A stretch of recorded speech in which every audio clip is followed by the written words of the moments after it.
시작하겠습니다.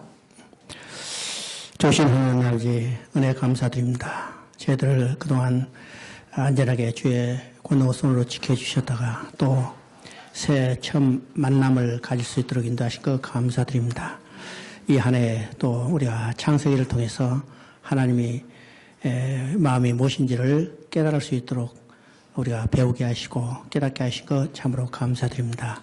이 한 주간 우리가 잘 배우고 하나님의 말씀 가운데 우리의 신앙이 더욱 깊어지고 뿌리가 깊어지도록 주여 우리를 축복하여 주시옵소서.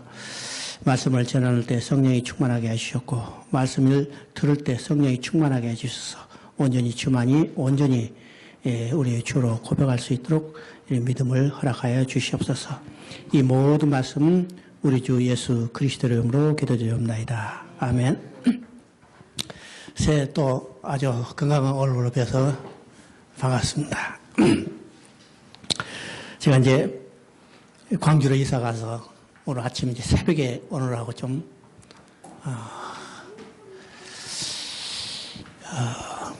그래도 이제 건강하게 해야죠. 제가 이제 중국에서 온 지 2월 8일 왔다가 인도네시아 갔다가 이제, 광주로 갔다가 이제 왔어요. 제가 이제 중국의 선교사인데 요새 중국이 조금 고약해지고 있습니다. 여러분이 이제 간접적으로 들으셨겠지만은, 2월 1일부터 중국의 새로운 종교 규례가 시행됐어요. 발표된 게 아니라 시행됐습니다. 작년 10월 달에 국무원 회의에 통과돼 가지고 2월 1일부터 시행되는데 참 복잡하죠. 복잡해. 법 규정 자체는 옛날이나 똑같은데 시행이 아주 저는 힘들게 했어요. 어떻게 했을까? 모든 교회는 무조건 이제 등록해야죠. 삼자교회 등록해야 하는데 등록하지 않는 교회는 두 가지 고약한 것이 있습니다. 거기다가 헌금한 것이 적발되면 헌금 액수만큼 벌금을 내게 돼 있어요. 그러니까 헌금하기 쉽지 않죠. 두 번째 이제 장소들이 대부분 임대지어야 하잖아요. 자가 건물이 있는 곳은 별로 없고, 다양한 이제 지하교회들은, 가정교회들은 임대인데, 만약 교회 하는 것이 적발되면 그 임대주에게 벌금을 매깁니다. 벌금이 최하가 10만원, 중국 돈 10만원, 1,600만 원입니다. 그러면 임대하면요, 보통 한 달에 2,500원, 3,000원이면 40만 원, 50만 원, 많아봤자 100만 원 정도 되는데 그 1,600만 원을 벌금으로 내면 누가 임대하겠어요? 안 해주죠. 그래서 지금 많이 지금 술렁이고 있어요. 왜냐하면 임대들이 빨리 나가라. 재계약을 안 해주니까 이게 참 어려운 일들이 있습니다. 벌금으로 하니까 참 고약하죠. 전에는 이제 폐쇄하고 뭐하고 이렇게 했는데, 폐쇄하면 이제 딴 데 가서 하면 되잖아요. 딴 데 가면 돼요. 그런 경우였고, 또 이제 최근에 천주교 쪽에서는 가정교회나 이제 교회나 천주교나 이제 같은 예죠. 공식적으로 중국 천주교 협회가 있고, 그 다음에 가정교회, 소위 말해서 가정교당이 있습니다. 그러면 천주교도 신부를 주교를 할까요? 주교를 종교국에서 임명한 사람이 있고 또는 교황청에서 임명하는 이원제로 돼 있어요. 근데 최근에 이제 교황청이 중국 공산당에 손들었습니다. 그래서 모든 주교의 임명권을 중국 공산당 종교국에 이임하도록 얼마 안 있으면 이제 서명을 할 거예요. 설명하면. 그리고 천주교는 완전히 공산당 밑으로 들어가게 되어버렸습니다. 남은 것은 이제 기독교만 남았죠. 이제 주문이나 사냐 둘 중에 하나의 투쟁이 이제 이러는데 어떤 사람은 이렇게 이야기합니다. 문화혁명보다 더 강한 핍박이 있을 것이다. 피부로 느껴요. 지금 벌써 2월 달에 성도 지역에서는 GMS하고 인터컵 사람들이 다 지금 불려봐가지고 호출로 와서 지금 조사받고 언제 쫓겨날지 모를 그러니까 이제 지역적으로 이렇게 이제 하는데 제가 있는 천지는 아직까지 조금 미풍 정도 볼 정도입니다. 언제 그게 폭풍으로 변할지는 아무도 모르죠. 그죠? 많이 기도해 주시고. 그래서 이제 제가, 얼마나 있을지 아무도 장담 못 하잖아요. 그죠? 그래서 이제 저는, 조금 전부터 몇 가지 준비를 해왔습니다. 이미 여러분에게 말씀드렸지만은 3가지 준비죠. 첫째는 우리가 구서 관점에서 유도선 목사님이 강의한 66권, 성경 66권을 다 번역하는 작업입니다. 번역하는 작업인데 지금 이번까지 해서 59권을 번역했어요. 몇 권 남았죠? 7권 남았습니다. 7권 남았는데 7권 금년 8월까지 다 번역할 것을 지금 계획을 하고 추진하고 있습니다. 예, 그것을 다 해서 책으로 안 해도 USB로 깔든지 하면 인터넷으로 이게 보급을 해도 지금 상당히 많은 영향을 미치고 있어요. 영향을 미치고 이제 중국 지도자들이 그 교재를 가지고 활용할 수 있도록 이렇게 하고 있습니다. 예, 두 번째는 이 구사 관점에서 성경을 가르치는 강사들을 양성하고 있습니다. 그래서 3년 전부터 시작했는데 2015년부터 시작했는데 지금 1기가 졸업하고 2기가 지금 수업 중에 있고 또 한 군데서 북경에서만 하기가 너무나 제한이 됐기 때문에 지난 1월 달부터 청도에서 한 반을 시작했습니다. 그래서 북경에서도 지금 27명이 교육받고 있고 청도에서도 지금 25명이 교육을 받고 있습니다. 또 여건이 허락되면 저 남쪽 상해나 그 이후 이남 지역에서 지금 1개 반을 개설하려고 그러는데 강사들을 확보하기가 힘들어요. 어떤 강사인가? 그쪽 강사가 아니라 그 사람들 양성해 줄 강사들을 확보하기가 쉽지 않습니다. 물론 아주 참 훌륭한 강사들이 많이 있죠. 많이 있는데 저희가 요구하는 것은 구사 관점에서 성경을 일괄되게 볼 수 있는 이런 강사들이 많지 않습니다. 자기 나름대로 성경을 깊이 연구했지만은 성경을 각각 66권을 다 해체하는 그런 경향이 있죠. 그래서 이제 일괄되게 구사 관점에서 성경을 해석하는 그런 강사들을 찾고 있는데 지금 그래서 이제 한국에서 좀 유능한 사람들 찾아서 시간을 걸리더라도 구사 강사를 양성을 하려고 합니다. 한 군데서도 양성하려고 그래요. 그래서 참 어렵고 세 번째는 이제 이것을 배워서 교회에서 실제로 활용할 수 있는 교재를 만들어주는 겁니다. 교재를 만들어요.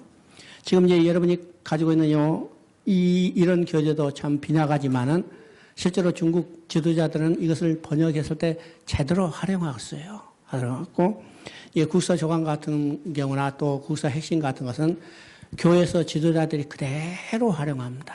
그대로 활용해서 이런 것을 양성할 수 있도록 하고, 제가 하고 있는 것은 성경 요약 해설이라는 것을 만듭니다. 성경 66권을 그냥 배우지 않고 혼자서도 성경을 읽어가면서 이해할 수 있도록 하는 이런 교재를 만들고 있습니다. 그래서 지금 시가서만 제외하고 나머지는 다 돼 있어요. 그래서 시가서는 금년 3월 달까지 제가 다 일단 끝내고, 그죠? 끝내고 또 이제 그것을 봐줄 사람한테 넘겨서 그것을 만들어 가지고 또 한국에 필요하면 한국의 성도들 필요하면 그거 갖다가 보면 되고 또 이제 중국말로 번역해서 중국 지도자들을 활용할 수 있도록 하려고 합니다. 마지막으로 제가 이제 심혈을 기울여서 하는 것은 성경 한 권을 한 번에 설교하기, 그죠? 성경 한 권을 창세기를 한 주에 한 번 설교로 하는 겁니다. 설교로. 그러면 66권이면 66번의 설교잖아요. 66주 계속 창세기부터 쭉 끊임없이 나가면 한 번 성도들이 창세기부터 여기 계시록까지 설교를 통해서 다 배울 수 있잖아요. 그래서 이제 표준 설교문, 뭔지 한국을 대상이 아니고 중국 지도자를 대상으로, 이 중수자들은 자료가 많지 않기 때문에 이것을 여기 머릿속에는 개념이 있는데 정리하기가 쉽잖아요. 왜냐하면 자료도 많지 않을 뿐만 아니라 중국 지도자들이 수준이 평균 중졸 정도 보면 됩니다. 그죠? 물론 대학 나온 사람도 있고 더 높은 수준도 있지만은 평균으로 보면 그 정도밖에 안 된다고 봐요. 그 사람들이 이걸 조직적으로 설교문을 만드는 것이 쉽지 않아요. 쉽지 않아. 그래서 이런 표준 설교문을 만들어서 그것을 기초로 해서 자기들이 적용할 수 있도록 이렇게 만들려고 합니다. 그래서 이제 그것도 금년 말까지 빨리빨리 했어요. 빨리빨리 할 수밖에 없잖아요. 그죠? 빨리빨리 해서 빨리빨리 번역해서 이 번역하는 데도 최소한도 1년 이상 걸립니다. 그러니까 빨리 그죠? 한국식으로 빨리 해서 빨리빨리 적용을 하려고 이렇게 합니다. 여러분이 많이 기도해 주시기 바랍니다. 세 가지요. 기억하세요? 세 가지. 66권, 국사 파노라마 66권을 다 번역하는 거. 두 번째는 국사 강사반 200명을, 이제 중국 현지 지도자 200명을 양성하는 겁니다.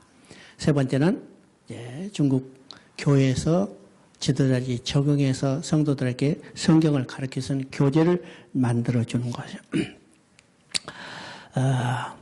이게 중국뿐만 아니라 내가 몇 군데 가보니까 마찬가지 사정이 있더라고요. 그래서 이런 것을 교재를 만들면 현지 지도자들이 다 현지 말로 번역해서 사용하면 참 좋겠다 이렇게 생각이 돼요. 예, 제가 이제 10여 년 동안 중국에서 사역을 해보니까 문서 선교가 얼마나 중요하다는 것을 많이 깨달았습니다. 우리 아이 문서 선교 별로 지금은 현실적으로 이제 감각이 덜하지 않지만은 우리 초기에도 마찬가지잖아요. 자료가 없어서 성경을 이해하지 못하고 이게 성향이 많은 제약을 받았는데 실제로 다른 나라를 가봐도 그런 많이 제약된 현상이 있어요. 그래서 문서로 번역해 선교가 얼마나 중요한가 이게 생각이 됩니다. 이번에 이제 인도네시아 가서도 인도네시아 이번에 네 번째 갔지만은 거기도 이제 이 국사 조감을 참 번역하려고 애썼는데 이게 쉽지 않았어요. 근데 마치 그 학생들이 강의를 들은 내용을 다운해가지고 서로 토의해서 하나의 책으로 만들었으니까 그 지도자들이 얼마나 귀하게 쓰는지 참 아주 그런 모습을 봤습니다. 여러분 이제 선교제에 가서도 그런데 관심을 가지면 효과가 있을지 않을까 이렇게 생각을 합니다. 오늘부터 이제 창세기를 강의하는데요. 창세기는 이미 여러분이 익숙한 내용이죠. 국사 조감을 강의할 때 제일 역점을 두고 많은 시간, 많은 분량을 강의했던 내용이 창세기입니다. 창세기 중에서 창세기 1, 2, 3장이에요. 3장. 왜 창세기가 중요한가? 우리가 시작이 중요하다잖아요. 보통 이야기하면 시작이 반이다.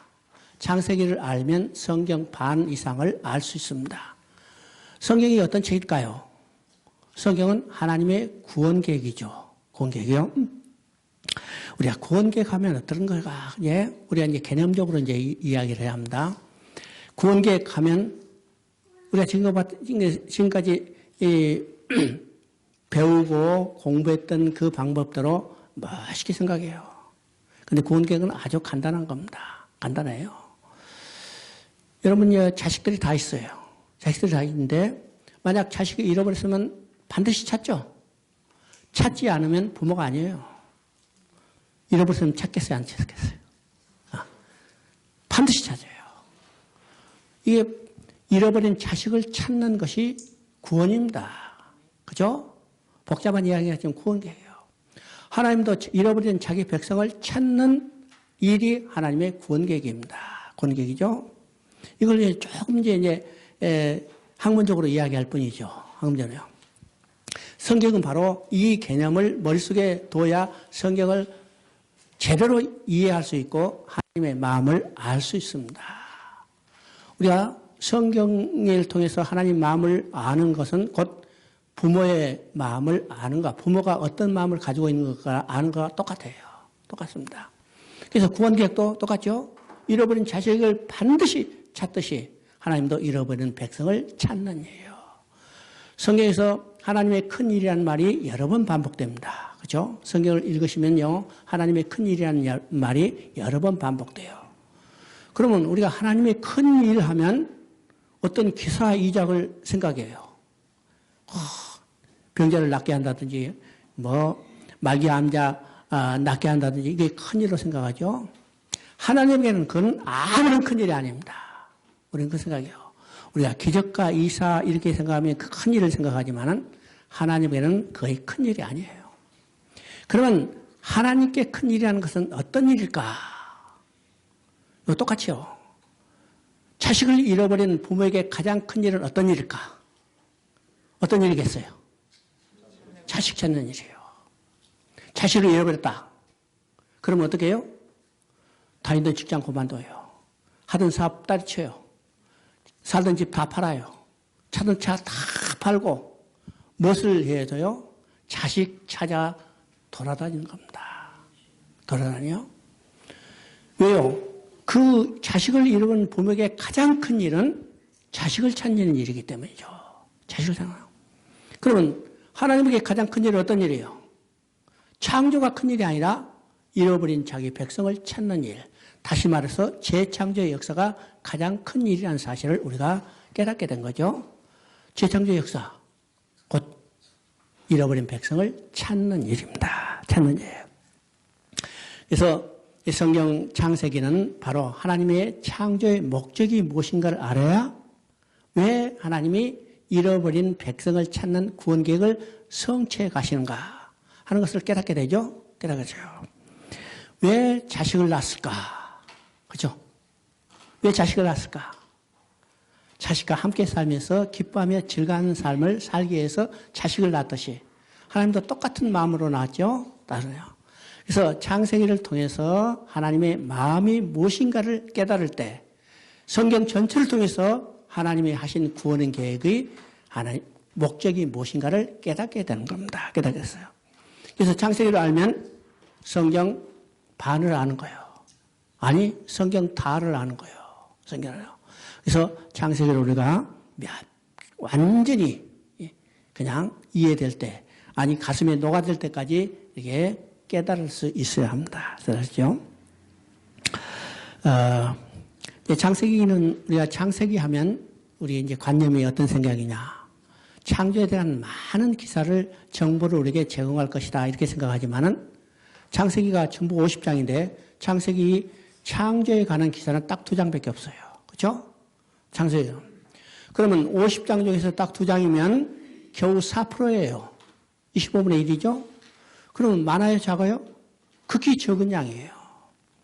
그러면 창세기를 통해서 하나님께서 창조에 관한 많은 정보를 우리에게 제공한 목적이 아니라는 것을 먼저 우리가 깨닫게 되는 겁니다. 깨닫게 되죠? 그러면 창세기가 어떤 책일까? 그죠? 창조에 관한 많은 기사를, 정보를 제공한 책이 아니라면 창세기가 어떤 책일까? 그러면 창세기를 기록한 저자와 연대와 목적을 우리가 이제 견주어 볼 수 있습니다. 이제 저자는 잘 알다시피 창세기 저자는 모세예요. 모세는 5권의 성경을 썼죠. 창세기, 출애굽기, 레위기, 민수기, 신명기. 그러면 어느 때 썼을까? 이 창세기는 출애굽 이후에 모세가 쓴 거죠. 모세가 쓴 거예요. 출애굽 이후에 이제 모세가 이 창세기를 썼는데 창세기를 제외한 나머지 4권의 책은 이스라엘 백성이 현재 경험한 역사적인 사실입니다. 그죠? 출애굽기는 모세와 함께 이스라엘 백성이 애굽에 나온 그 기사를 기록한 거고, 레위기는 성막을 완공하고 성막을 중심으로 이스라엘 백성이 살아야 할 법도와 규례에 대해서 이야기하고, 민수기는 이제는 시내산을 치르면서 약속의 땅 가나안 땅에까지 들어가는 행진의 과정을 기록했죠. 그런데 이스라엘 백성이 이 가데스 바네에서 정탐꾼을 보내고 엄마와 불평하다가 1세대가 다 여호수아 갈렙을 제한 1세대가 다 광야에서 죽었어요. 모세도 가나안 땅에 들어가지 못하죠. 그러면 2세대가 이제 여호수아의 인솔로 가나안 땅에 들어간대. 가나안 땅에 들어가지 못한 모세가 가나안 땅에 들어가야 할 2세대들에게 행한 세 편의 설교가 신명기예요. 신명기죠. 그러니까 출애굽부터 신명기까지는 모세와 함께 애굽에서 나온 이스라엘 백성이 현재 경험한 역사적인 사건들입니다. 사건이요. 근데 창세기는 현재 경험한 역사는 사건이 아니라 그로부터 400년 이전의 역사예요. 400년 이전의 역사. 창세로부터 시작해서 애굽에 들어가서 요셉이 죽을 때까지 사건이 창세기 사건이죠. 창세기 사건이요. 요셉이 죽은 후에 이제 애굽에서 나올 때까지 역사의 갭이 400년에 있습니다. 400년에 있어요. 그러면 이스라엘 백성이 애굽에 내려가서 바로의 밑에서 노예로 살면서 그들의 역사를 다 잊어버렸어요. 그렇죠? 역사를 잊어버렸어요. 그러면 지금 모세가 400년 동안 노예 살면서 잃어버린 역사를 다시 그들에게 깨닫게 해주는 겁니다. 민족의 정체성은 뭐냐면 역사를 알아야죠. 역사를 알아요. 그래서 역사를 잃어버렸던 이 이스라엘 백성에게 이 역사를 정리해서 그들에게 어떤 백성인가 정체성을 확인시켜주기 위해서 역사를 다시 기록한 거예요. 그래서 정체성이 무엇인가를 깨닫게 할 뿐만 아니라 지금 애굽에서 이스라엘 백성을 건져내준 그 하나님이 어떤 하나님인가를 알게 하기 목적입니다. 지금 이스라엘 백성을 애굽에서 건져낸 이 구원의 하나님은 어떤 하나님인가? 다른 하나님이 아니라 창조주 하나님인 것을 그들이 깨닫게 해주는 거예요. 깨닫는 거예요. 이것이 오늘 우리도 똑같죠. 우리를 지으신 자는 누구예요? 우리가 부모 밑에서 태어났기는 분명한 사실이지만 우리의 창조의 근원은 하나님이십니다. 하나님이요. 우리의 주권은 누구에 있어요? 부모가 있는 게 아니라 하나님께 있어요. 하나님께 있죠? 그러면 우리가 우리를 지금 이 땅에서 살게 하신 하나님은 우리를 지으신 바예요. 그죠? 지으신 바예요. 창조주 하나님이에요. 그럼 이스라엘 백성도 똑같이 이스라엘 백성에서 애굽에서 건져낸 그 하나님이 창조주 하나님인 것을 깨닫게 하시고 그 창조주 하나님께서 이스라엘 백성에게 조상에게 약속했던 것이 무엇이고 그 약속을 어떻게 성취해 가고 있는가를 창세기를 통해서 보여주는 겁니다. 그러면 창조주 하나님께서 이스라엘 백성에게 약속하고 그 약속을 성취해 가는 것을 이스라엘 백성이 알게 한다면 그것은 곧 나에게 주시는 하나님의 말씀이라는 거죠. 하나님이 나를 지으시고 하나님이 나를 어떻게 인도해 가는가를 보여주는 겁니다. 보여주는 거야. 그래서 우리가 창세기를 통해서 성경 전체를 통해서 이루실 하나님의 구원 계획이 무엇인가를 깨달을 수 있습니다. 그것을 볼 수 있어야 해요. 볼 수 있어야죠. 그래서 창세기를 우리가 볼 때 단순히 역사의 인물의 이야기가 아니라 하나님께서 세우신 구원 계획을 주권적으로 이루어가시는 하나님의 구속사인 것을 우리가 볼 수 있어야 합니다. 그래서 우리가 성경을 읽을 때 인물의 초점이 아니라 그 인물을 사용하셔서 일을 이루어가시는 하나님께 초점을 둬야 해요. 성경에 보는 관점이 완전히 달라지죠. 지금까지는 우리는요 그 인물에 초점이 있어요. 어제 이제 광주에서 내가 예배를 드렸는데 나 이게 버릇이 나빠져가지고 이제 고약하죠. 설교할 때 다른 건 뭐고 이 성경을 어떤 관점에서 해석하는가 이게 딱 이제 생각이 들더라고요. 근데 조금 2% 부족한 것 같아요. 그래서 관점이 아직도 인간적인 관점이 그대로 깔려서 결국은 결론이 뭐냐? 기도하면 복 받는다. 이걸로 끝나요. 나는 거기서 조금 한 거는 무엇을 위해서 기도할 건가? 그 한마디만 딱 들어갔으면 참 좋겠는데, 무엇을 위해서 기도할 건가? 그것은 없고, 기도하면 복 받는다, 이렇게 돼요. 참, 우리의 관점이 다르죠? 그 이제, 누가복음 18장, 낭망하지 말고 기도하라. 이제 그거죠? 끈질긴 기도에 대해서 이야기하는데, 그게 핵심은 뭐냐면, 예수님이 말씀해요. 세상 끝에 너의 믿음을 보겠느냐. 그렇죠? 너의 믿음을 보겠느냐. 이건 낭망하지 말고 끝까지 기도하라는 것은 하나님의 약속이 반드시 이루어질 것을 믿고 이 세상의 어떤 환경 가운데도 낭망하지 말고 기도하라는 겁니다. 이건 끝이 뭐냐면 하나님의 약속이 있어요. 그래서 세상 끝날 너의 믿음을 보겠느냐. 이것은 어떤 말과 똑같느냐면 이스라엘 백성이 가데스 바나에서 온 백성이 밤새도록 통곡했다는 이야기와 똑같습니다. 그죠? 온 백성이 밤새도록 통곡했어. 그러면 하나님의 약속을 다 들었어요, 그들이. 근데 밤새도록 통곡했어.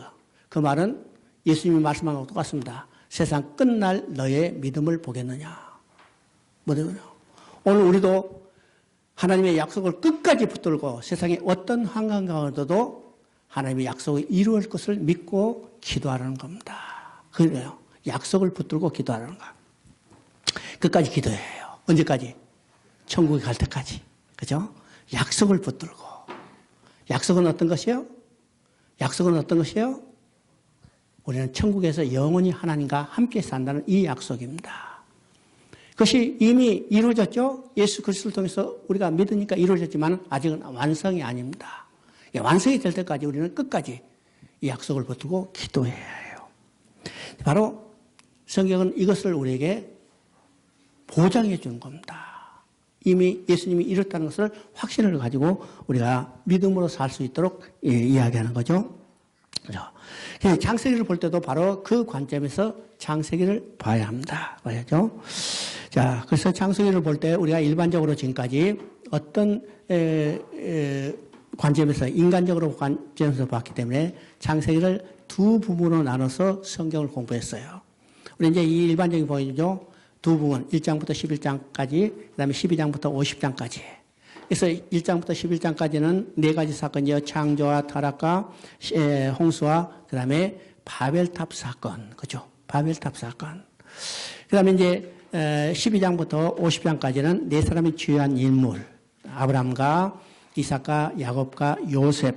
이렇게 해서 이 사건의 의미가 뭐고 이 사람들에서 받을 교훈이 무엇인가. 이것을 핵심적으로 우리가 성경을 공부했습니다. 근데 우리가 구사 관점에서 보면요. 그 인물이 중요한 게 아니라 그 인물을 사용해서 하시는 하나님 일이 어떤 인가를 보여줘요. 그래서 그 인물들은 다 누구를 예표하냐면 예수 그리스도를 예표하는 겁니다. 왜일까? 성경은 예수 그리스도를 통해서 잃어버린 백성을 찾는 하나님의 구원 계획을 이야기하기 때문이죠. 이야기죠. 그래서 이제 성경 에베소서 3장 9절에 보면 그렇죠. 창세 때부터 영원 전부터 만물을 창조하신 하나님 속에 감췄던 비밀의 경륜인 것이에요. 영원 전부터 하나님 속에 감춰진 비밀의 경륜. 이 비밀의 경륜은 다른 말하면 하나님의 구원 계획입니다. 구원 계획이죠. 구원 계획.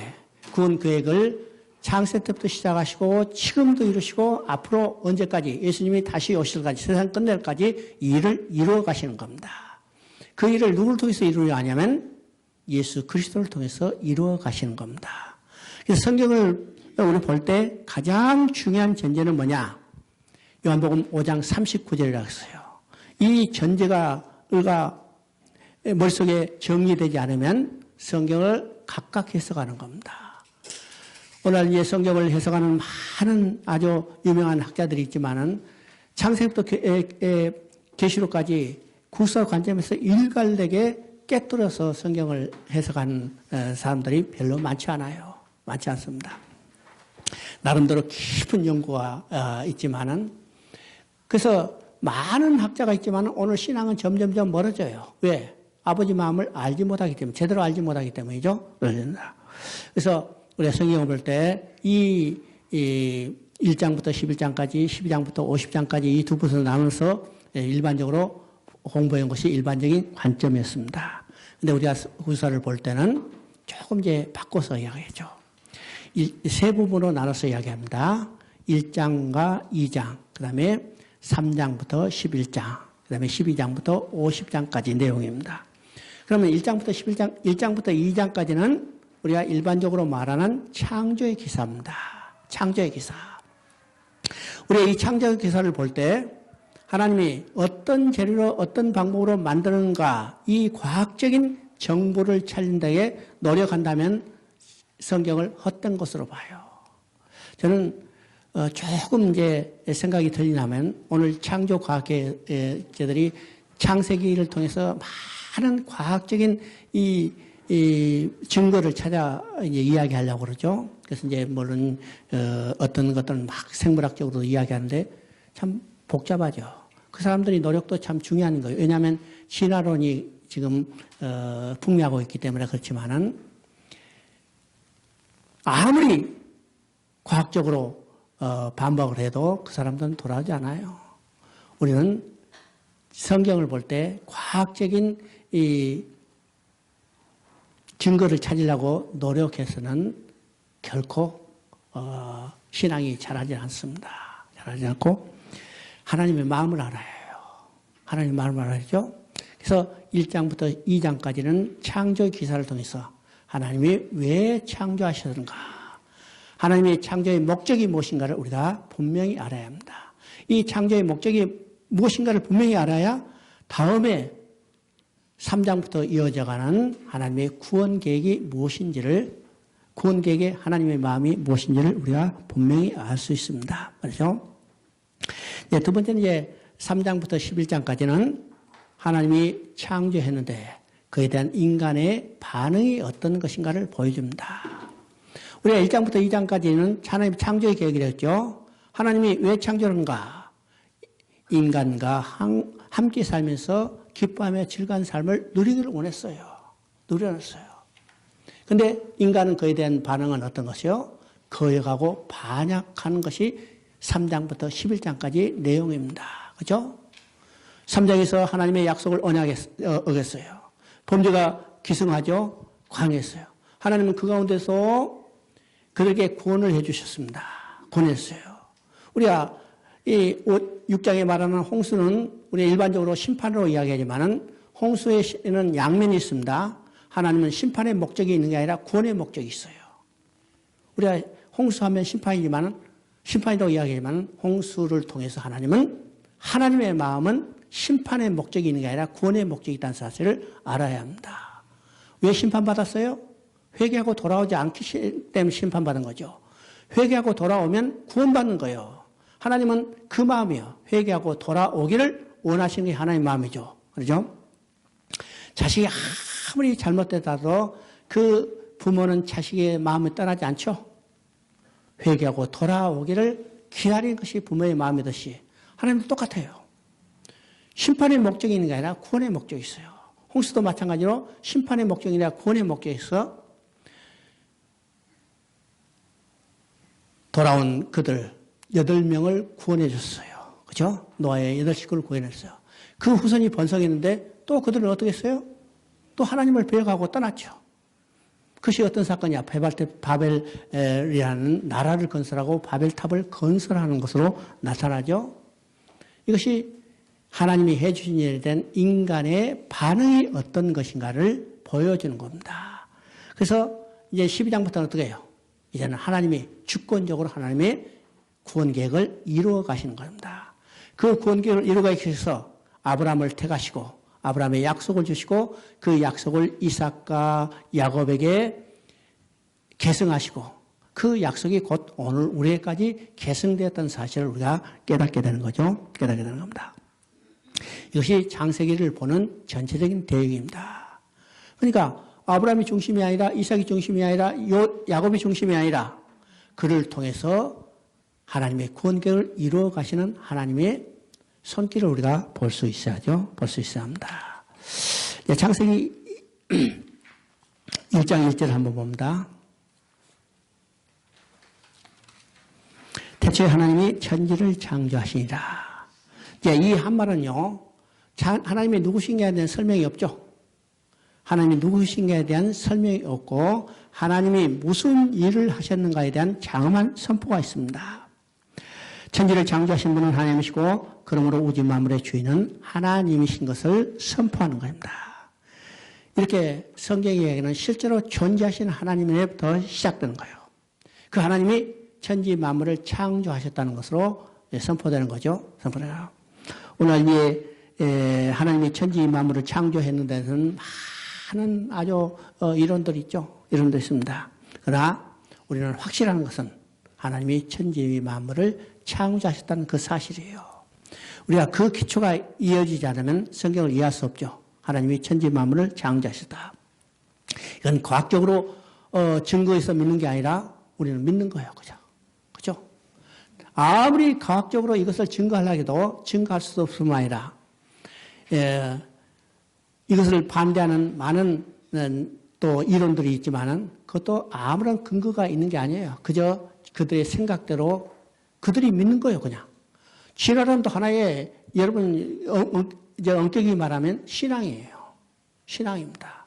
진화론이 어떤 근거를 가지고 있는 게 아니라 그들이 믿으며 진화했다는 것을 믿기 때문에 그죠. 우리도 하나님이 창조했다는 것을 믿는 거예요. 믿음으로 시작되는 겁니다. 믿음으로. 그런데 우리가 우주 만물의 근원이 누군가? 실제로 하나님 외에는 다른 이가 있을 수 없다는 것을 깨닫게 되는 거예요. 깨닫게 되죠. 그래서 창세기는 하나님이 우주 만물의 창조이심을 선포하고 있습니다. 선포하고 있죠. 이 한마디 속에 역사의 주인이 누구신가 하는 것을 분명하게 천명하고 있습니다. 그 말이죠. 우리가 역사를 이야기할 때 역사를 기록하는 네 가지 중요한 요소가 있어요. 그때는 시간과 공간과 사건과 주체가예요. 주체. 그러면 이 태초에 하나님이 천지 만물을 천지를 창조하시나 이 말 속에 이 네 가지 요소가 다 들어 있습니다. 첫째는 시간적 요소죠. 시간적 요소는 태초라는 말입니다. 태초. 이 태초라는 말은 요한복음 1장 1절에 나오는 이 태초와는 다른 내용이에요. 요한복음 1장 1절의 태초는 영혼의 시간을 말합니다. 영혼의 시간. 그런데 창세기 1장 1절에 나오는 이 태초는 영혼의 시간 속에 하나님이 역사를 시작한 시간을 이야기해요. 시작한 시간은요. 그러니까 그 태초의 개념이 다르죠. 그래서 하나님이 시간을 창조하시던 의미예요. 시간을 창조하시고, 그 다음에 공간을 창조하셨어요. 공간은 어떤 거야? 천지죠.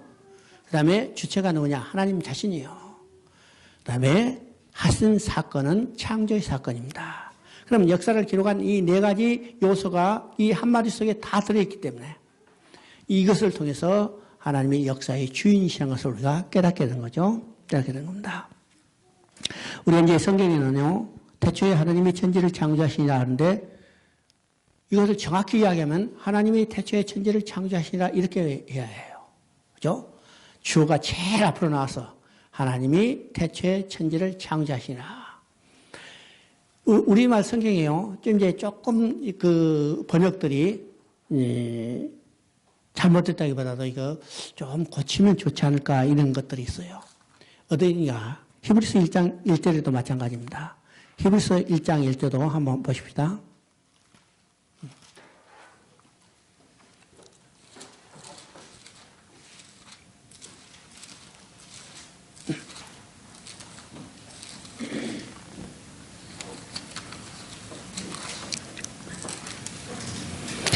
일찍이 선지자들 통하여 여러 부분과 여러 모양으로 우리 조상들에게 말씀하신 하나님의 그렇죠? 우리는요, 하나님이 제일 뒤로 가 있죠. 제일 들어가 있어요. 근데 이것이 원래는요, 제일 앞에 나와 있어요.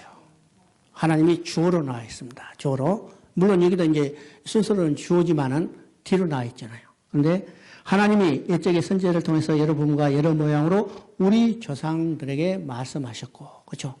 하나님이래요. 이 창세기 1장 1절도 하나님이라는 말이 제일 앞으로 나오면 이게 하나님이 우주 만물의 주권자인 것을 더 확실하게 드러낼 텐데 그렇게 쓰지 않아서 대체 하나님이 전지를 창조하시라. 이 한마디는 성경을 이해하는데 아주 중요한 의미가 있습니다.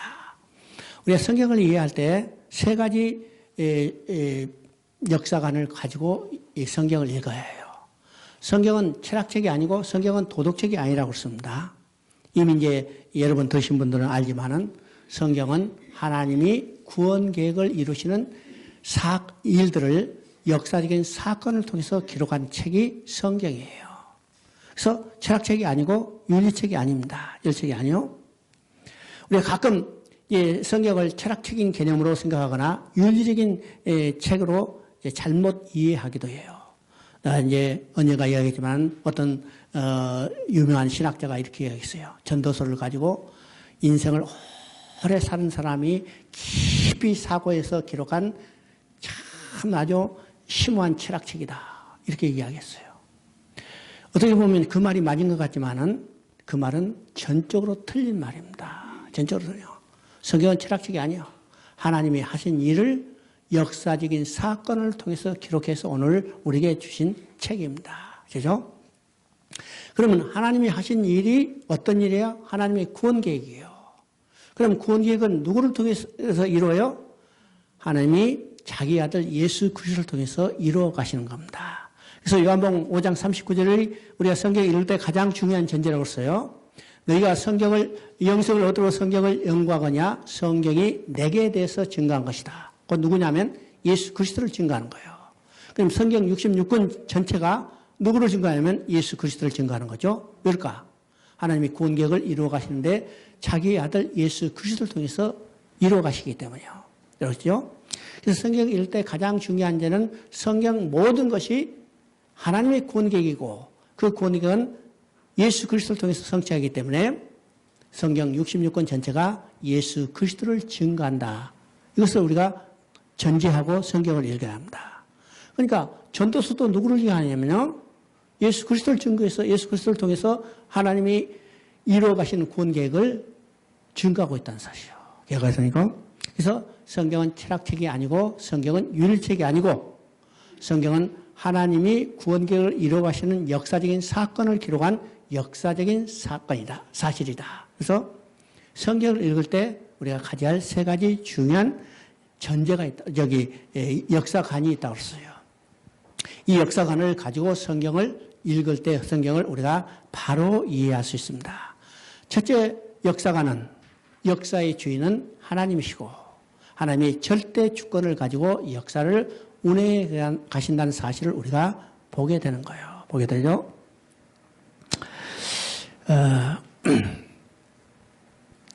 참 내가 어제 이제 평창 올림픽 폐막식을 봤죠.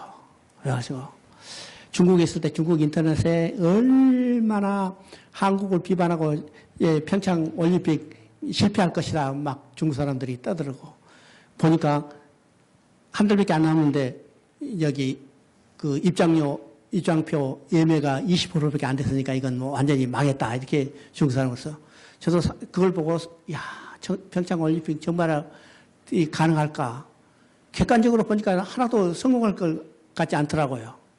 근데 어제 그때 보고 야 정말 하나님이 섬시하신 분구나.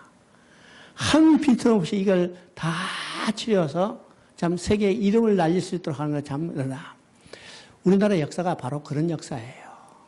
김영철 온당에 가서 떠들 것도 아니고 그렇죠? 6.25 때도 건져주신 하나님 4.19 때도 건져주신 하나님 12.6 때도 건져주신 하나님 우리 주권은 누구인가? 하나님 손의 주권이에요. 이 성경을 볼 때 그 역사의 주권자가 누구인가를 우리가 알게 되는 겁니다. 알게 되죠? 성경을 볼 때 역사의 주권자는 오직 하나님이시다. 이 사실을 깨닫게 되는 거예요. 그 관점을 가지고 성경을 봐요. 그게 창조의 주권자도 하나님이시고 구원 계획을 이루시는 주권자도 하나님이에요. 그렇죠?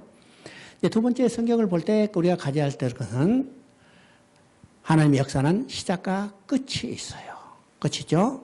시작과 끝이 있다는 것은 도달해야 할 목표가 있다는 겁니다. 도달해야 할 목표가 있어요.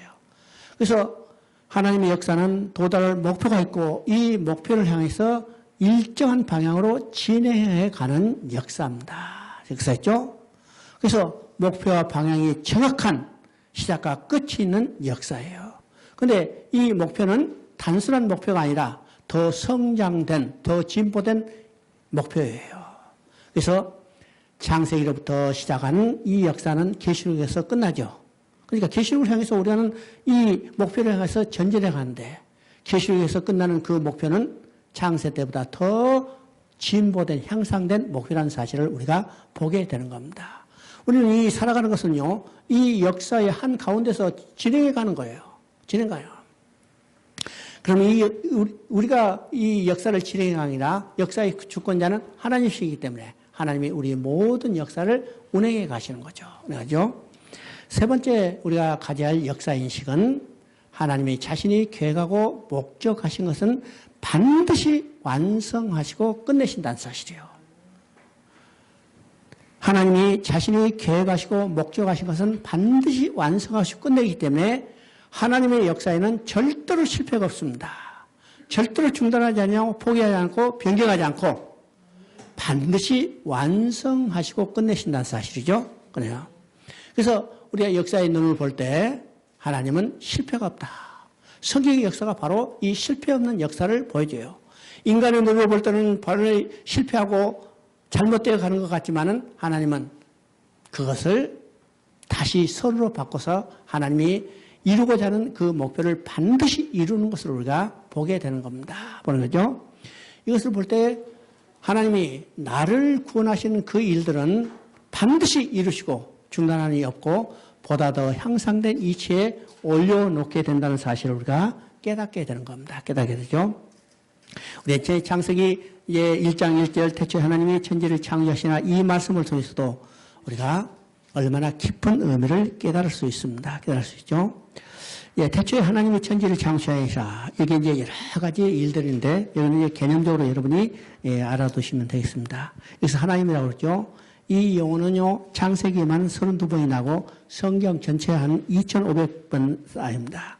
이것은 두려워해야 할 각하고 능력 있는 바로 최고의 정죄 이런 표현들이 엘로힘이라고 합니다. 우리 성경에 하나님을 드러내는 여러 가지 이제 용어들이 있습니다. 근데 여기서 엘로힘이라 여기서 태초에 하나님 여기서 하나님이라는 말은 엘로힘으로 써진 하나님이에요. 하나님이죠. 또 여호와라는 하나님 있죠. 이 엘로힘이라고 써진 이 하나님 우리 말에는 이게 나타나죠. 다 하나님이니까 하나님이지만 그래서요 여기서는 창조주 하나님 이렇게 생각하면 됩니다. 나머지 여호와라고 써진 우리 이제 성경에 여호와라고 써진 것은 그것도 하나님이지만은 구원의 하나님이라는 의미가 강해요. 그렇죠? 구원의 하나님. 그래서 우리는요, 창조주 하나님보다 우리는 죄인이기 때문에 구원의 하나님이 더 필요한 거죠. 그죠? 그래서 성경은 엘로힘보다도 여호와라는 말이 더 많이 써있는 이유가 성경은 구원 계획이기 때문이죠. 그렇죠? 창세기 주원은 하나님이다. 따라서 우주 역사의 주권자는 하나님이다. 그렇죠? 그 다음에 천지를 창조하시니라. 이건 우주 전체를 포함합니다. 물론 여기에 협의적으로 해서 지구를 이야기한 분도 있지만은 이게 성경 전체를 볼 때는 우주 전체를 이야기해요. 천과 하늘과 땅, 그 다음에 창조하신다. 창조하는 것은 여기서 쓰이는 창조는 무에서 유를 창조하는 것을 의미합니다. 우리가 이제 창조라는 말을 여러 가지 이제 한국에 말은요, 여기서 바라는 말이 쌓였는데 이것은 아무것도 없는 상태에서 무에서 유를 창조하는 것을 이야기합니다. 또 이제 여러분이 그 교재 있죠. 아사라는 말은 기존 계절을 사용하거나 하긴 하나 결과적으로 지금까지 없었던 새로운 것을 만들어내는 거예요. 이것이 우리가 이제 소위 말해서 우리가 인간이 창조적 능력이 있다 이렇게 한다는 것은 바로 여기에 있는 아사를 이야기하는 거예요.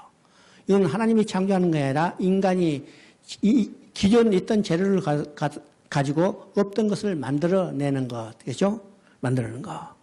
그 다음에 야차라는 것은 아사 기본 뜻은 같으나 재료를 사용해서 새롭고 완벽한 형태를 만들어내는 기술이나 결과를 가는데 이것을 소위 말해서 이 발명 특허에 해당되는 겁니다. 발명 특허는 특별한 게 아니죠. 없던 거 새롭게 만들어내는 거. 그 다음에 반화라는 건데 이거는 집 짓는 거나 마찬가지요. 기존 재료를 여러 가지를 이제 여기 결합해서 어떤 건물을 만들어낸다든지. 이건 우리가 창조로 이야기할 때는 오늘 특허법에 의하면 신안 특허, 실용 이제 실용 신안 이 정도 이제 이야기하는 겁니다. 그런데 하나님이 창조하셨다더니 바라 무에서 유를 창조하는 것을 이야기합니다. 뭐죠? 무에서 유를 창조하는 것은 하나님만이 할 수밖에 없어요. 진화론이 이야기하는 것도 결국은 무에서 유를 창조하는 게 아니라 유에서 유를 창조하는 것을 이야기하는 거예요. 그러니까 진화론도 그 근본적인 무에서 유를 창조하는 것은 근원을 이야기하지 못하죠. 거기에 진화론의 맹점이 있습니다. 창세기 2절부터 4절까지 한번 읽어보십니다. 땅이 혼돈하고 공허하여 흑암이 깊음 위에 있고 하나님의 영은 수면 위에 운행하시니라. 하나님이 이르시되 빛이 있으라 하시니 빛이 있었고 빛이 하나님 보시기에 좋았더라. 하나님이 빛과 어둠을 나누서 하나님이 빛을 낮이라 부르시고 어둠을 밤이라 부르시니거나 저녁이 되고 아침이 되니 이는 첫째 날이라. 이 창조의 과정을 이야기합니다. 첫 창조를 말씀하신 창세기 1장은요. 땅이 혼돈하고 공허하며 흑암이 깊음 위에 있고 이렇게 시작하죠. 하나님이 그 지으신 것을 모두 보시니 보시기에 침이 좋았더라 하는 구조로 이제 마치고 있습니다. 물론 여기 도표를 보면요. 지금 혼돈하고 공허한 가운데 하나님이 그것을 다 채우는 과정을 보죠. 그래서 혼돈하다는 것은 어떤 틀이 없는 거예요. 그 다음에 공허하는 것은 거의 채워지지 않았다는 겁니다. 그래서 우선 틀을 만드시고 그 틀 속에 채워지는 이 과정을 통해서 하나님이 창조의 역사를 이루어 가시는 겁니다. 그래서 첫째 날, 둘째 날, 셋째 날은 어떤 틀을 만드는 거예요. 틀을 만들고 그 다음에 넷째 날, 다섯째 날, 여섯째 날은 그 틀 속에 이제는 빈 곳을 채우는 이 과정으로 하나님이 창조의 역사를 이루신 것으로 보게 됩니다. 그러니까 이 하나님의 창조의 역사는요. 그저 생각나는 임의적으로가 아니라 정말 정확한 설계에 의해서 이루어진 것을 우리가 보게 돼요. 정말이죠. 빈틈없이.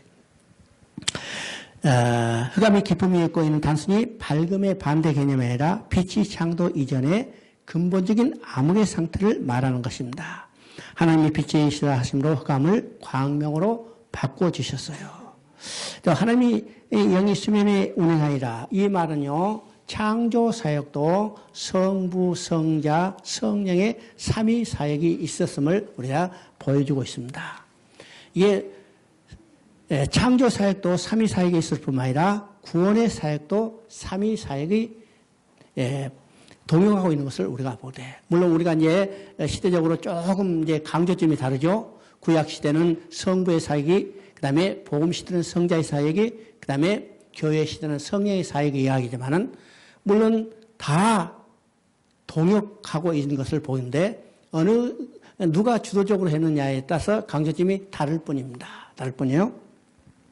오늘 이 시대에서도 성부의 사역이 있어요. 오늘 이 시대에 성자의 사역이 있어요. 오늘 이 시대에도 성령의 사역이 있어요. 성령에서. 오늘 이 시대에 성부의 성자의 사역이 어디 있습니까? 이러면 물어보죠. 어디 있어요? 오늘 성자의 사역이 어디 있어요?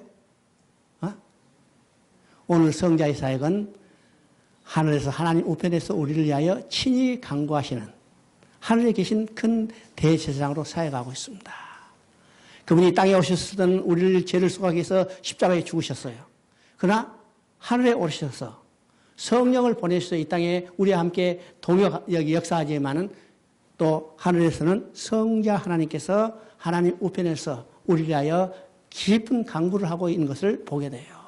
그러니까 오늘 시대도 성부, 성자, 성령이 동용하고 있는 것을 보게 됩니다. 보게 되죠. 그래서 이것을 딱 구분해가지고 구약시대는 성부시대다. 복음시대는 성자시대다.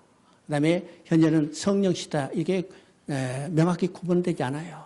누가 주도적으로 이랬느냐. 그게만 좀 다를 뿐이죠. 예, 삼위 하나님이 동역하고 있는 것을 우리가 보게 됩니다. 보게 되죠. 예. 3절에 봅니까? 이르시되 빛이 있으라 하시니 빛이 있었고, 여기서 이제 이르시되라는 것은 말씀하셨다는 거죠. 그러면 이제 1장에 보면 반복되는 세 단어가 있습니다. 반복되는 세 단어. 이 반복되는 세 단어는 지금 이르시되, 그죠? 그 다음에 보시기에 좋았더라. 지금, 그 뒤를 보면 이르시되 그대로 되니라 보시기에 좋았더라. 이 세 마디가 계속해서 반복돼요. 1장에서 가장 중요한 말은 바로 여기에 있어요. 이르시되 그대로 되니라 보시기에 좋았더라. 그죠? 보시기에 좋았더라. 그러면 이르시되라는 것은 그냥 말했다는 겁니다. 말했다. 여기서 이르시되를 말로 아니고 우리가 지금 흔히 쓰는 하나님이 말씀하셨으니 이렇게 쓴 거지 차라리 성경을 번역해서는 참 우리가 이야기해 좋을 텐데 이르시되 그렇죠. 옛날에는 가라사대. 가라사대라는 말을 이르시되라는 말로만 바꿨지만은 차라리 말씀하셨다는 말이 더 우리가 쉽게 가슴이 닿았을 텐데, 그렇죠? 말씀하셨다. 그러면 하나님이 말씀하시고 그대로 되니라 하나님 보시기에 좋았더라. 창세기 1장에서 가장 중요한 말은 바로 여기 있어요. 여기서 하나님이 창조의 목적이 드러나는 겁니다. 우리가 창세기 속에서 알아야 할 것은 하나님의 창조의 목적, 하나님의 마음을 아는 것이라고 그랬죠? 그래야 잃어버린 백성을 찾는 하나님의 구원 계획을 이루신 하나님의 마음을 알게 되는 거예요. 그렇죠? 그러면 그대로 되니라 말씀하셨다. 이 말씀하셨다는 이 말 속에는 어떤 의미가 있는가? 하나님의 계획과 목적이 그게 있었다는 거예요. 그렇죠? 말한다는 것은 그 말 속에 말하는 사람의 생각과 사상이 그대로 들어 있습니다. 계획과 목적이 그대로 있어요. 그렇죠? 그래서 어떤 사람이 어떤 말하느냐에 따라서 참 중요한 의미가 있죠. 중요한 의미가. 그래서 하나님 말씀하셨던 것은 하나님의 계획과 목적이 그 속에 내포되어 있어요. 그대로 반영되는 겁니다. 그래서 두 번째는 그대로 되니라. 이 말은 어떤 말이에요? 하나님의 계획과 목적대로 이루어졌다는 거예요. 이루어졌어요. 그래서 세 번째, 하나님 보시기에 좋았더라. 그것은 하나님의 계획과 목적대로 이루어졌기 때문에 하나님 그것을 보시고 좋아하신 거예요. 그렇죠? 만약 하나님의 계획과 목적대로 이루어지지 않았다면 그때도 하나님이 보시기에 좋았을 건가? 절대로 보시기 좋아하지 않았겠죠? 그런데 하나님의 계획과 목적대로 이루어졌기 때문에 하나님이 보시기에 좋았다는 겁니다. 우리가 이제 창세기 1장에서 가장 중요한 것은 이 과정입니다.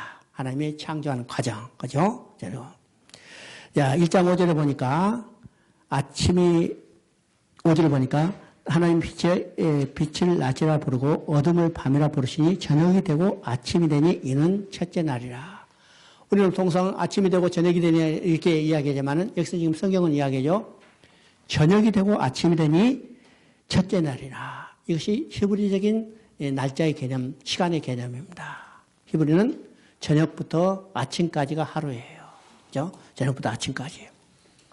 이 개념이요. 지금 여러분 교재에 있는 것처럼 세상은 아침에서 저녁으로 아침에서 뒤날 아침까지 하루를 계산하지만은 성경은 저녁에서 아침으로 진행합니다. 이것은 어둠에서 빛으로 절망에서 소망으로. 그죠? 절망에서 소망으로. 그래서 기독교는 소망의 종교입니다. 항상 어둠 가운데 있지만 무엇을 바라보냐면 아침을 바라보는 거예요. 아침을. 그래서 아침에서 저녁으로. 지금 흑암에서 뭐래요? 빛이 있으나 하죠. 그러면 절망에서 소망으로, 저녁에서 아침으로 바라보고 나아가는 겁니다. 그죠? 그 다음에 이제 그게 반복되는 말은 종류대로래요. 종류대로.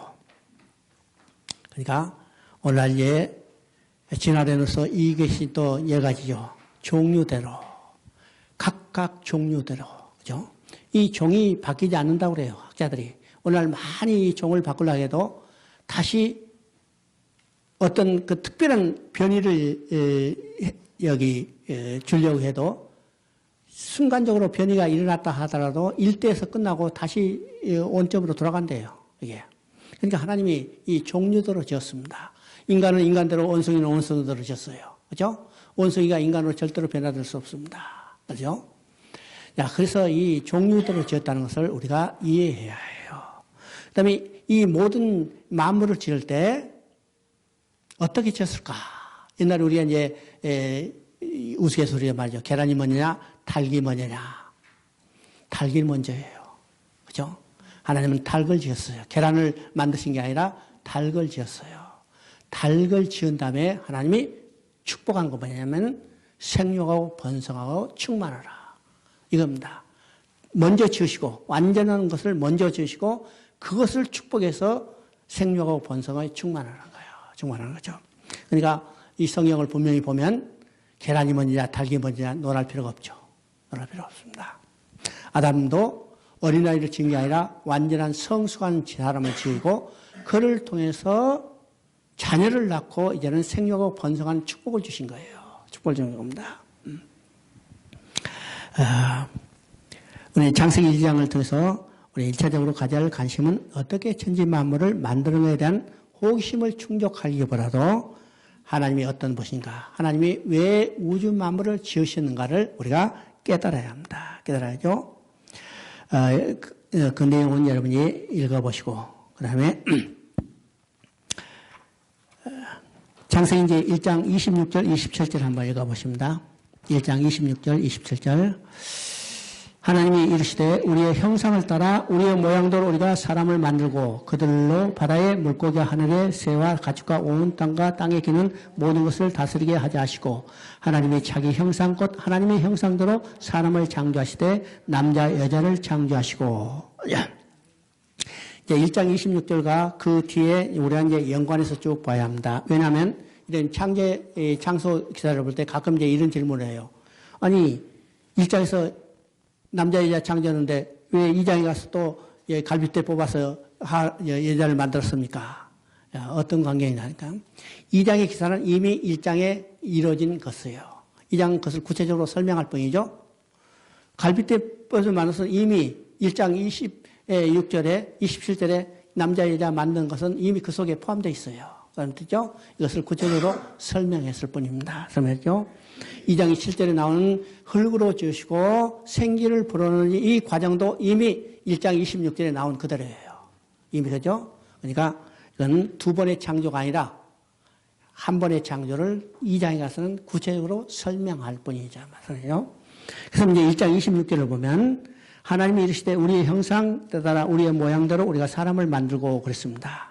그럼 여기서 이제 중요한 거죠. 우리의 형상을 따라 우리의 모양대로. 이것이 어떤 의미인가? 우리의 형상대로, 우리의 모양대로. 자, 그러면 우리가 1차적으로 생각할 것은 하나님은 영이시에요. 그죠? 영적인 존재예요. 물질적인 존재가 아니요. 육신적인 존재가 아니죠. 그러면 자기 모양대로, 자기 형상대로 지었다는 것은 우리와 같이 눈, 코, 귀, 입이 있는 이런 물질적인 육신적인 존재가 아니라는 것을 우리가 깨닫게 되는 거예요. 깨달았죠? 깨달습니다. 그러면 하나님의 형상대로 자기 모양대로 지었다는 의미는 1차적으로 어떤 것인가? 인격적인 교제가 가능한 대상으로 지었다는 겁니다. 그렇죠? 그러면 그것을 통해서 우리가 2절을 통해서 보게 되죠. 2절을 통해서 보면, 아니요, 2장 7절을 통해서 보면, 여호와 하나님이 땅을 흙으로 사람을 지으시고 생기를 그 코에 불어넣으시 사람이 생명이 된지라고 그러죠. 그럼 인간을 지을 때는 다른 생물을 지은 방법과는 다르죠. 다른 생물은 하나님이 각각 종류대로 말씀으로 지었어요. 말씀으로 지죠. 근데 인간만은 특별한 존재로 지으셨어요. 흙으로 지으시고 거기다 코에 생기를 불어넣으시니. 그죠? 생기는 하나님의 영입니다. 그죠? 하나님의 영을 인간의 코 속에 불어넣어서 생명이 된지라. 드디어 사람이 된 거죠? 흙으로 지었을 때는 그 자체는 사람이 아니에요. 그죠? 사람의 모양은 있지만 사람이 아니에요. 언제 사람이 됐어요? 하나님이 영을 불어넣었을 때 생명이 되라 사람이 된 겁니다. 그러면 자기 형상대로 지었다는 것은 인간에게 하나님의 영을 불어넣었다는 거죠. 영을 불어넣었어. 하나님은 인간에게 영을 불어넣었기 때문에 인간은 하나님의 특별한 창조이죠. 특별한 창조예요. 인간은 어떤 존재인가? 하나님의 영이 그 속에 있는 존재입니다. 왜 하나님이 인간 속에 하나님의 영을 불어넣었어요? 하나님과 교제할 대상으로 지었다는 거죠. 그래서 영적인 이 교제의 대상이에요. 하나님의 영이 있기 때문에. 그래서 인간만이 하나님과 영적인 교제를 할 수 있는 대상입니다. 아무리 침팬지가 진화했다 하더라도 그건 영적인 교제의 대상이 되지 않아요. 여러분, 침팬지가 아무리 많이 모였다 하더라도 하나님을 예배하는 흔적은 아무것도 지금까지 발견되지 않았어요. 알았잖아요? 그러나 인간은 아무리 미개한 원시 부족이 산다 하더라도 그 속에는 하나님을 예배하는 흔적이 있습니다. 다 흔적이 있죠? 흔적이 있어요. 왜일까? 인간만이 영적인 존재로서 하나님과 영적인 교제의 대상이 가능하기 때문에 인간만이 하나님을 영광을 올리고 예배할 수 있는 존재로 지으셨기 때문입니다. 그렇죠? 그래서 하나님의 창조의 목적을 우리가 보게 되는 겁니다. 창조의 목적. 자, 우리는 여기서 1차적인 창조의 목적과 2차적인 창조의, 궁극적인 창조의 목적을 두 가지를 우리가 이해해야 해요. 2장 1절 한번 봅니다. 2장 1절. 천지와 만물이 다 이루어지니라. 2절을 보면 하나님이 그가 하시던 일을 일곱째 날에 마치시니 그가 하시던 모든 일을 그치고 일곱째 날에 안식하시니라. 하나님이 그 일곱째 날을 복되게 하사 거룩하게 하셨으니 이는 하나님이 그 창조하시며 만드시던 모든 일을 마치시고 그날에 안식하셨습니다. 자, 2장 1절은 1절 2절은 아주 중요한 성경 전체를 이해하는데 중요한 내용입니다. 천지 만물을 다 이루셨다죠. 이것을 완성의 개념입니다. 여러분 이제 성경을 보면요, 4번의 완성이 나와요. 어디서 완성이 나올까? 그죠? 4번의 완성.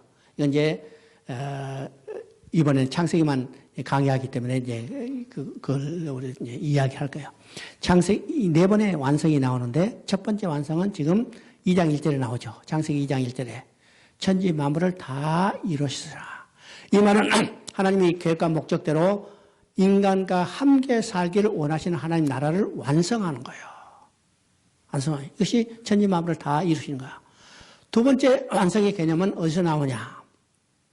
요한복음 19장 30절에 예수님이 십자가에서 못 박혀 숨을 거두면서 다 이뤘다고 이야기하죠. 이게 완성의 개념입니다. 완성의 개념. 이것은 하나님이 이 땅에 보내서 잃어버린 백성을 찾기로 보내는데 예수님이 그것을 다 이루셨다는 거예요. 그렇죠? 십자가의 죽으심으로 인간의 죄를 사해주고 하나님께 돌아갈 수 있는 길을 다 열어주셨다는 것을 이제 완성했다는 거죠. 세 번째 완성의 개념은 계시록 16장 17에 나와요. 우리 성경은 이제 그것이 완성의 개념이 분명히 딱 나오지 않은데 거기는 다 되었다고 그러죠. 한번 볼까요? 16장 17절.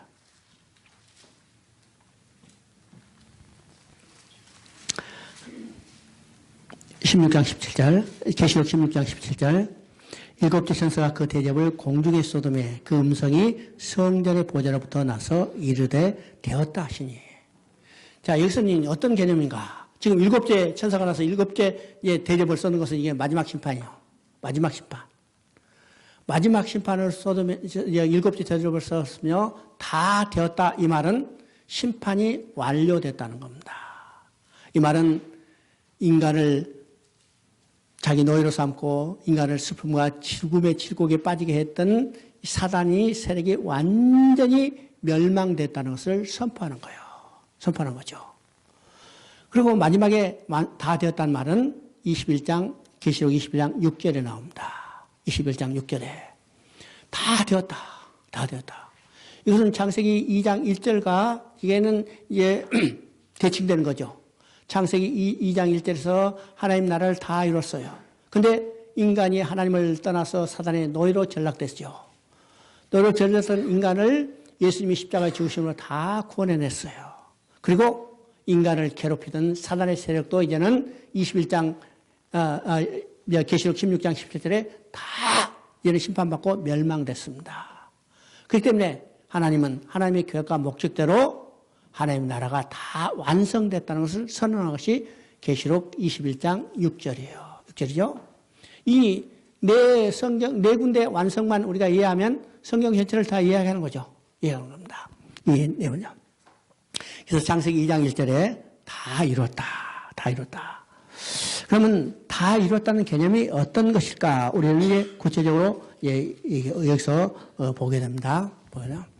창세기 2장 8절을 한번 읽어보면 여호와 하나님이 동방의 에덴의 동산을 창설하시고 그 지으신 사람을 거기 두시니라 그러죠. 그러면 우리 에덴의 동산을 창설하신 하나님의 뜻이 뭐냐면 인간이 살아갈 환경을 조성한 겁니다. 인간이 살아갈 거죠. 그리고 거기다 사람을 두시니라. 그러면 여기서 이 구절을 통해서 우리가 뭘 깨닫냐면 하나님이 우주 만물을 창조하신 1차적인 목적과 궁극적인 목적이 무엇인가를 깨닫게 되는 거예요.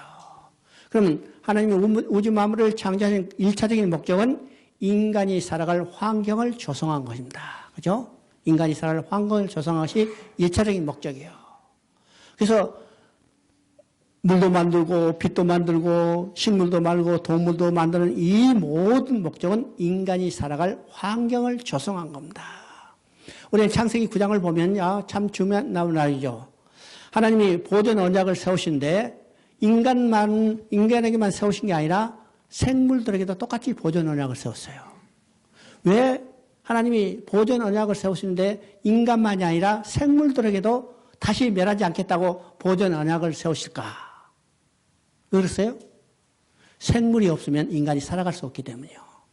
그래서 다시 멸하지 않겠다고 생물에게도 보존 언약을 세워주신 걸 보게 되죠. 그럼 여기서 또 뭘 보냐면 우주 만물을 지으신 목적은 인간이 살아갈 환경을 조성한 거예요. 식물이 없고 동물이 없다면 인간이 살아갈 수 없죠. 물이 없고 빛이 없으면 인간이 살아갈 수 없죠. 그래서 우주 만물을 지으신 1차적인 목적은 인간이 살아갈 환경을 조성하기 때문에 우주 만물의 창조의 중심에는 누가 있냐면 인간이 있다는 사실이에요. 인간이 있어요. 인간이 어떤 존재인가를 우리가 깨닫게 되는 겁니다. 이건 타락하기 이전의 인간의 존재죠. 인간이 어떤 존재인가. 우주 만물을 창조의 중심에 인간이 있어요. 이 이야기가 이사야 48장 15절에 그대로 나와 있습니다. 이제 이사야 45장 18절에 사람의 거주할 환경을 조성했다고 분명히 이야기하고 있습니다. 그렇죠? 그러니까 1차적인 목적은 인간이 살아갈 환경을 조성한 거. 그러면 2차적인 목적은 뭘까? 2차적인 목적은 물론 인간이 살아갈 환경을 조성했기 때문에 2차적인 목적은 인간이 있어야 하는데 그보다 더 구체적인 하나님의 2차적인 창조의 목적은 어떤 것인가를 깨달을 수 있어요. 그것이 2장 2절을 통해서 보입니다. 하나님이 그 7째 날에 복되게 하사 하나님이 그가 하시던 일을 7째 날에 마치시고 그가 하시던 모든 일을 거치고 7째 날에 안식하시니라. 하나님이 그 7째 날을 복되게 하사 거룩하게 하셨으니 이는 하나님이 그 창조하시며 만드시던 모든 일을 마치시고 그날에 안식하셨습니다. 여기서 중요한 안식의 개념이 나오죠. 그러면 안식하면 우리가 일반적으로 쉬는 개념을 이야기합니다. 물론 쉬는 개념이 그 속에 있어요. 그러나 근본적으로 안식의 개념이 쉬는 개념보다 더 중요한 개념이 있다는 사실을 우리가 깨닫게 돼야죠. 그러면 하나님이 우주 만물을 창조하시고 그게 중심에 인간을 창조하시고 인간을 창조하실 때 하나님의 영을 그 속에 불어넣으시고 인간과 교제할 대상으로 지으셨어요. 교제할 대상으로 지어서 하나님이 지으신 우주 만물 가운데 인간을 두셨던 것이 하나님의 궁극적인 창조의 목적을 깨닫게 되는 겁니다. 그러면 하나님이 지으신 우주 만물 가운데 하나님의 교제할 대상은 인간을 두시고 인간과 함께 살면서 기뻐하며 즐거워하며 그의 영광을 드러내게 하는 것이 하나님의 궁극적인 창조의 목적이에요. 그렇죠? 그래서 1차적인 목적과 2차적인 목적을 이야기했죠. 1차적인 목적은 인간이 살아갈 환경을 조성한 것이고 2차적인 목적은 하나님이 창조하신 우주 만물 가운데 자기 형상대로 지은 인간을 두시고 인간과 함께 살면서 교제하며 기뻐하며 즐거워하며 그의 영광을 드러내는 것. 여러분 자식을 왜 낳았어요? 자식을 왜 낳았어? 내가 중국에서 자식을 왜 낳았어요? 물어보니까 그러더라고요. 노후에 보양받기 있을 때라더라. 그래서 내가 했죠. 너 노후에 보양받기 위해서 자식 낳았다면 자식 안 낳고 자식 기를 돈 다 저축해 놔면 말년에 속 안 썩이고 은행에서 편히 산다. 우리 자식 기르는데 돈 많이 들죠? 얼마나 속썩해요. 그죠? 하루에도 몇 배 주먹이 왔다 갔다 하는데 그래도 자식 기르면 살아요. 왜 그럴까? 자식과 함께 살면서 기뻐하며 즐거하며 살게 하는 것이 자식을 낳고 기르는 목적이죠. 그래서 그 자식을 잃어버리면 반드시 다시 찾는 거예요. 이게 부모의 마음이죠. 이게 누구의 마음이요? 하나님의 마음이요. 하나님도 똑같이 우주 만물을 지으시고 그 가운데 인간을 자기 형상대로 지은 인간을 두시고 함께 살면서 기뻐하며 즐거워하며 그의 영광을 드러내는 것이 하나님의 궁극적인 창조의 목적입니다. 이 하나님의 궁극적인 창조의 목적을 분명히 우리가 알아야 하나님의 구원 계획을 이루시는 하나님의 마음을 분명히 알 수 있습니다. 분명히 아시죠? 우리가 이 하나님의 마음을 알지 못하고 맨날 십자가 타령해봤자 왜 십자가에서 예수님이 죽으셔야 해요? 왜 죽어야 해요? 잃어버린 자기 백성을 찾아서 하나님이 돌아오게 해서 하나님과 영원히 함께 살면서 기뻐하며 즐거운 삶을 누리기 위해서 하나님은 잃어버린 백성을 찾기 위해서 자기 아들 예수 그리스도를 이 땅에 육신을 입고 보내서 십자가에 죽게 하셨죠. 이 근본적인 뜻이 무엇인지를 알아야 합니다. 알아야 해요. 자, 잠깐 쉬었다 하십니다.